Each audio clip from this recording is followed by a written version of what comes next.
আপনার ফেজে যদি ব্ল্যাক হেডস, হোয়াইট হেডস এবং বাম্পসি প্রবলেম থাকে সেই ক্ষেত্রে আজকের ভিডিওটা আপনার জন্য।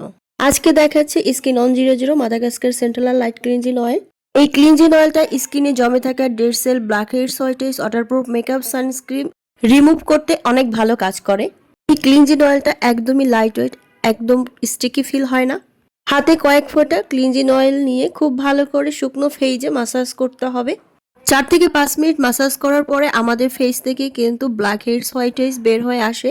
পরে হাতে কয়েক ফোঁটা পানি নিয়ে আবার খুব ভালো করে মাসাজ করতে হবে, এতে করে একটা মিল্কি টেক্সচার আসবে। পানি দিয়ে কিছুক্ষণ মাসাজ করার পরে আমি ফেসটাকে আবার খুব ভালো করে ধুয়ে নিচ্ছি। পানি দিয়ে ওয়াশ করার পরে তোমরা তোমাদের ফেজের চেঞ্জটাই বুঝতে পারবে। আর এবার আমি নিচ্ছি কোজারেক্সের স্যালিসিলিক অ্যাসিড জেন্টাল ক্লিনজারটা। এটা আমি সপ্তাহে 2 থেকে 3 দিন ব্যবহার করি, প্রতিদিন ব্যবহার করি না।